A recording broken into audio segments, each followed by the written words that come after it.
motif dari Pak Presiden demikian itu karena takut nanti kasus-kasus yang terjadi di era Presiden Joko Widodo, termasuk kasus ijazah palsu, akan diungkap kalau presidennya tidak pro kepada Jokowi.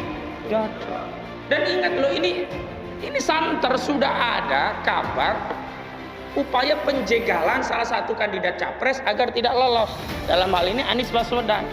Memang kalau jegal Anies itu gampang, naikkan statusnya ya sebagai tersangka kasus korupsi Formula E ya, atau Nasdem nanti ditekan terus kemudian dia mundur tinggal 2 partai, nggak lolos presidensial threshold. Atau di antara partai yang lain digoda biar merapat, tinggal 2, nggak lolos presidensial threshold, selesai.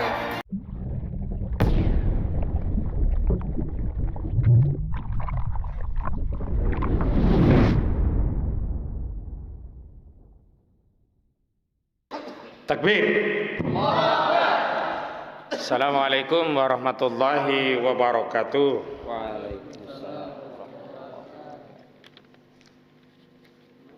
Kita tentu tidak menyoal ya statement itu, yakni statement Pak Jokowi akan cawe-cawe dan menyatakan tidak akan netral.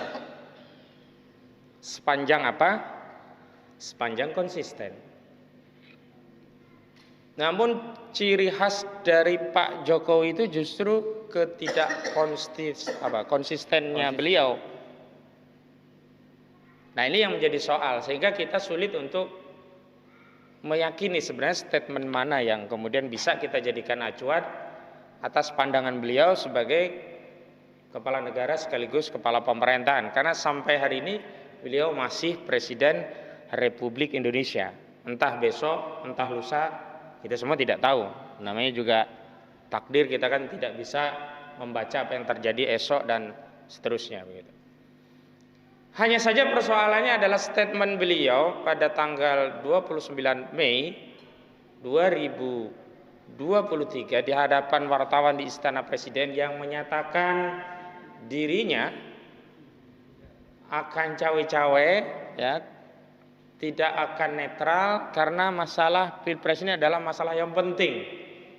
Beliau punya ambisi bahwa 2030 itu kita menjadi negara maju. Jadi akan ada problem kalau nanti pemimpinnya itu tidak sesuai yang dikehendaki atau tidak terbaik bagi bangsa ini begitu.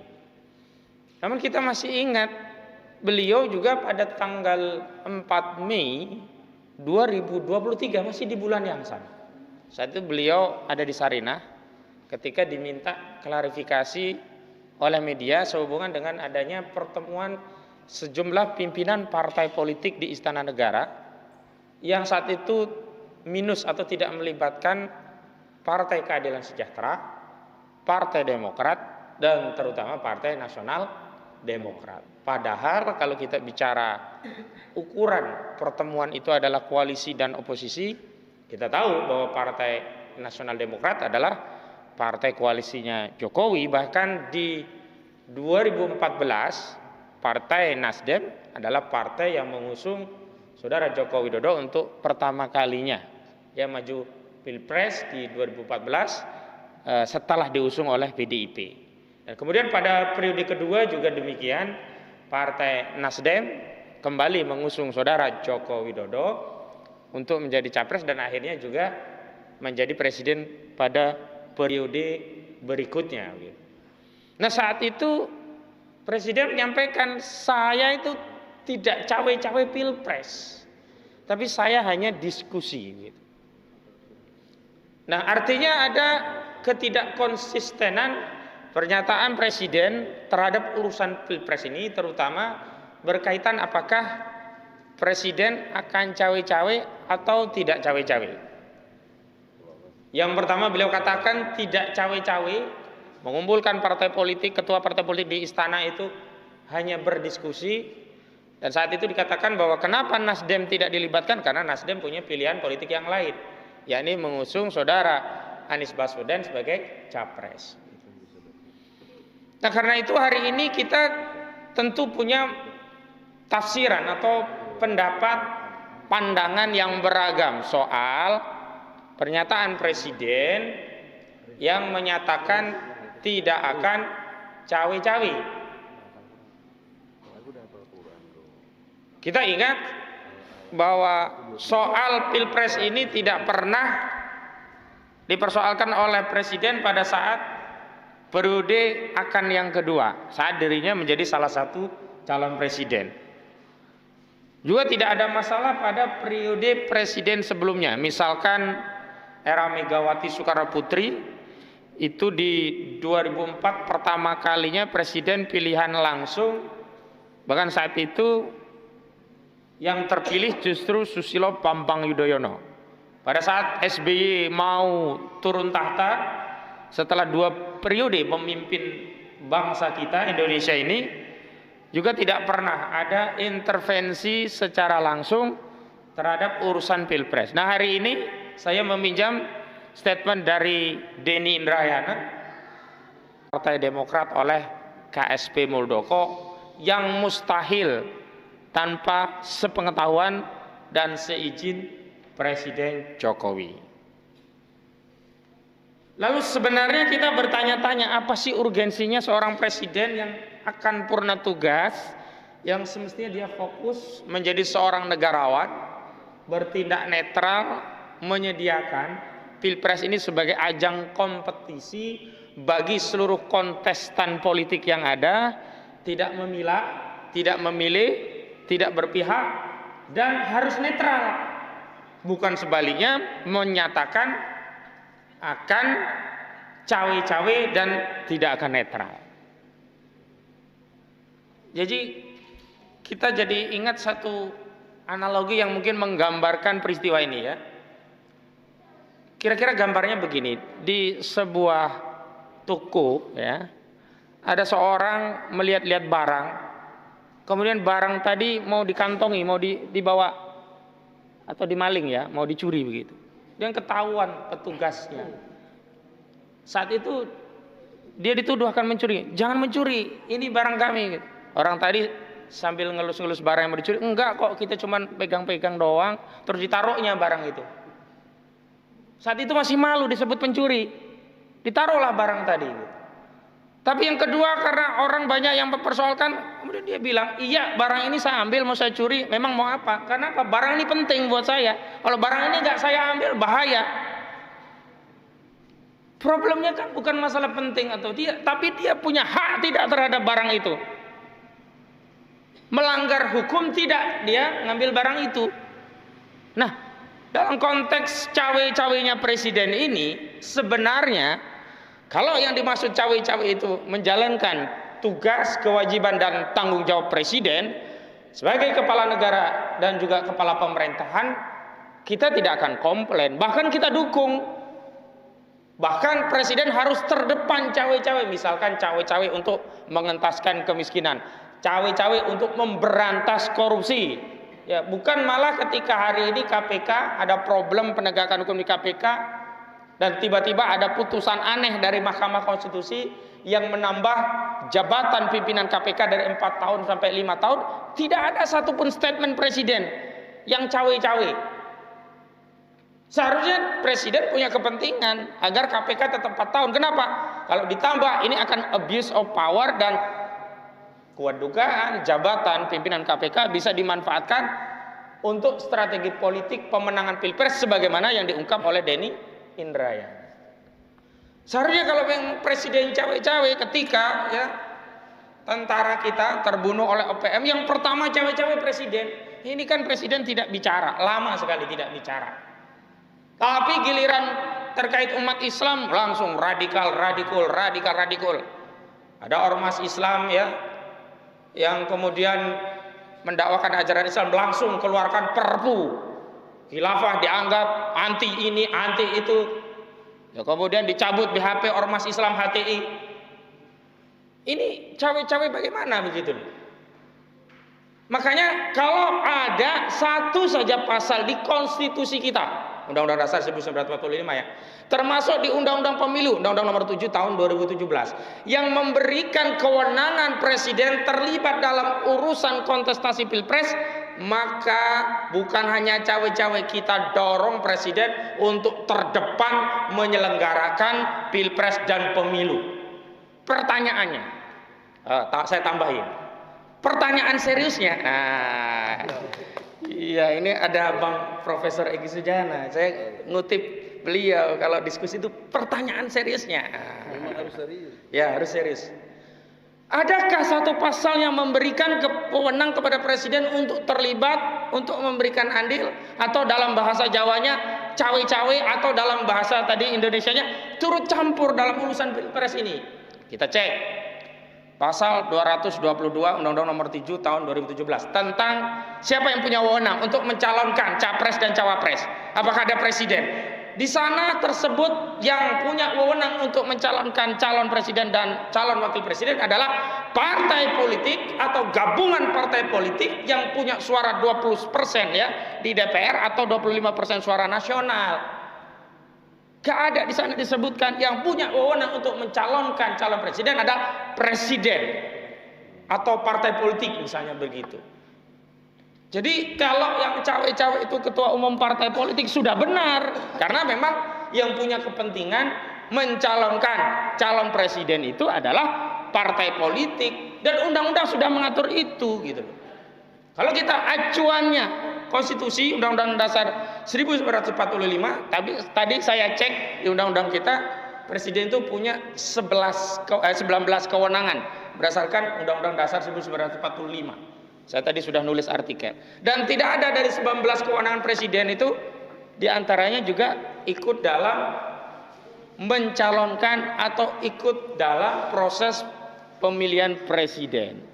Nah kita ketahui secara de facto bahwa presiden kita memang punya preferensi politik. Secara pribadi kita tidak soal mau presiden lebih condong ke Ganjar Pranowo, mau presiden lebih cenderung kepada Prabowo Subianto. Bahkan seandainya ya presiden kita tuh lebih cenderung memilih Miing, Eko, Patrio, termasuk dengan Sule, gak ada masalah. Jadi gak ada masalah. Mungkin dengan mencapreskan Sule Indonesia akan lebih bahagia karena kita bisa tersenyum dengan presiden yang periang begitu kan. Ketimbang presiden yang gak jelas sampai hari ini, ijazah aslinya juga tidak ada di persidangan. Betul nggak Bang? Tidak ada. Tidak ada, nanti abang yang cerita itu. Ijazah asli Presiden Jokowi terbukti secara sah dan meyakinkan tidak ada di pengadilan. Loh ini bukan omongan kaleng-kaleng. Sudah kami buktikan tidak ada di pengadilan. Betul nggak Bang? Betul. Harusnya presiden itu cawe-cawe ke pengadilan. Pengadilan, kenapa kamu putus itu ya putusan terhadap Gus Dur sementara ijazah saya kagak ada? Itu kan unsurnya tidak terpenuhi, harusnya begitu. Nah, saya lanjutkan. Tapi kalau dia sebagai presiden dalam kapasitas sebagai pejabat negara, kepala pemerintahan, kepala negara, tentu ya sikap cawe-cawe itu bisa kita simpulkan sebagai sifat tidak netral dan menjadi partisan politik yang tentu akan merugikan apa? Pihak yang tidak didukung oleh presiden. Padahal kita punya presiden itu presiden bagi segenap rakyat Indonesia. Walaupun dulu waktu dipilih tidak semua memilih Presiden Jokowi, ada yang milih Prabowo saat itu. Tapi begitu dilantik menjadi presiden, maka Presiden Jokowi itu menjadi presiden bagi segenap rakyat Indonesia, bukan menjadi presiden bagi pemilih Jokowi. Lah kalau hari ini presiden punya preferensi politik hanya kepada Ganjar misalkan atau hanya kepada Prabowo misalkan, lah ini yang dukung Anies ini apa nggak dianggap rakyat Indonesia? Jangan-jangan yang pendukung Anies nanti nggak betah menjadi rakyat Indonesia gitu loh, malah pengen menjadi rakyat negara khilafah. Takbir. Lah ya karena tidak adil gitu loh. Karena kemarin Bang kita bikin polling Bang, kalau Anies sampai dijegal, suara Ganjar kan tadinya kecil, suara Ganjar kira-kira 2%, Prabowo 3%, mayoritas Anies 85%, khilafah itu kira-kira berapa lah. Tapi bagaimana kalau Anies itu dijegal, ternyata suaranya tidak lari ke Ganjar dan tidak lari ke Prabowo, larinya ke khilafah, 80% lebih. Artinya apa? Rakyat ini sekarang jangan dibendung aspirasinya. Nah, tindakan presiden yang cawe-cawe, tidak netral, itu sama saja membendung aspirasi rakyat dalam pilpres. Dan ini jelas tidak netral, jelas ini masuk kategori ya. Kategori apa dalam pemilu? Kategori pemilihan yang curang. Nah, kalau sejak awal pemilihan presiden mau didesain curang, apakah mungkin kita akan mendapatkan presiden yang merupakan representasi dari aspirasi rakyat? Dan ingat loh, ini santer sudah ada kabar upaya penjegalan salah satu kandidat capres agar tidak lolos. Dalam hal ini Anies Baswedan. Memang kalau jegal Anies itu gampang, naikkan statusnya ya sebagai tersangka kasus korupsi Formula E ya. Atau Nasdem nanti ditekan terus kemudian dia mundur tinggal 2 partai, nggak lolos presidensial threshold. Atau di antara partai yang lain digoda biar merapat, tinggal 2, nggak lolos presidensial threshold. Selesai. Kalau bisa digoda partainya itu lebih aman ya. Kalau nggak bisa digoda partai ya pakai cara kasar apa? Ditersangkakan. Kalau ditersangkakan, Anies tidak bisa lolos karena ketentuan pasal 169 ayat 4 ya, calon presiden itu tidak boleh ya tersangkut masalah pengkhianatan negara, kasus korupsi dan kejahatan berat lainnya. Berapa menit lagi nih, kan ada pembatas. Jadi saya mau simpulkan, apakah motif dari Pak Presiden demikian itu karena takut nanti kasus-kasus yang terjadi di era Presiden Joko Widodo, termasuk kasus ijazah palsu, akan diungkap kalau presidennya tidak pro kepada Jokowi Widodo. Loh, ini patut dipertanyakan loh ini. Apakah motifnya ingin melanggengkan klaim kekuasaan agar terus dalam kendali saudara Jokowi? Nah, ini kan penting gitu loh. Nah, bagi kita, andaikan nantinya ya yang terpilih Ganjar kah, terpilih Prabowo kah, terpilih Anies kah, atau yang terpilih adalah putra terbaik bangsa lainnya, atau bahkan ada dinamika perubahan di luar pilihan-pilihan yang itu, kita semua ridho sepanjang prosesnya dibikin fair, adil. Tidak boleh presiden cawe-cawe. Saya tegaskan sekali lagi, tidak boleh presiden cawe-cawe. Takbir. Haram presiden cawe-cawe. Takbir. Presiden cawe-cawe konfirmasi pemilu akan curang. Takbir. Presiden cawe-cawe berarti konfirmasi ketakutan Jokowi setelah tidak berkuasa. Takbir. Presiden cawe-cawe itu merupakan pelanggaran konstitusi. Takbir.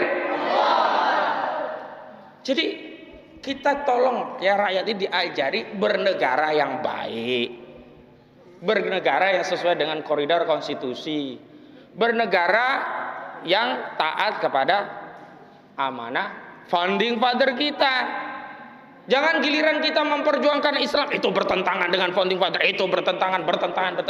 Giliran yang begini-begini nih, ini jelas ini pelanggaran konstitusi. Makanya saya menghimbau setiap rakyat, ayo bersuara. Jangan yang bersuara Egy Sujana Kozinudin, Egy Sonana Kozinudin, Egy Sonana. Dan bahkan tadi ada usulan, Bang. Ini ada yang minta kita gugat Jokowi lagi nih gara-gara cawe ini. Masya Allah. Saya masih pertimbangkan dulu lah, karena ya saya mau cari inspirasi dulu gitu. Jadi ini yang ingin saya sampaikan. Saya ingatkan kepada Bapak Jokowi dan juga ya mereka yang ada di staf presiden, janganlah kemudian mencari argumentasi yang sifatnya defensif apologetik. Kalau keliru ngaku sajalah. Sing salah yo seleh. Kenapa? Kalau terus cawe-cawe, saya khawatir ini akan dadi gawe. Apa itu dadi gawe? Jadi masalah. Akan terjadi apa yang disampaikan oleh Pak SBY. Apa itu? Akan terjadi chaos politik. Jadi udah kompleks. Pertama, MK akan memutus pemilu proporsional tertutup dengan kombinasi 6 lawan 3. Ini informasi yang diterima oleh Denny Indrayana. Kedua, ada kabar PK Muldoko adalah bagian dari strategi pencopetan Partai Demokrat. Dan ditambah dengan cawe-cawenya Presiden Jokowi. Jadi sekali lagi, jangan dilanjutkan. Kalau tetap cawe-cawe, saya ingin sampaikan kepada Anda, pasti dadi gawe. Takbir. Assalamualaikum warahmatullahi wabarakatuh.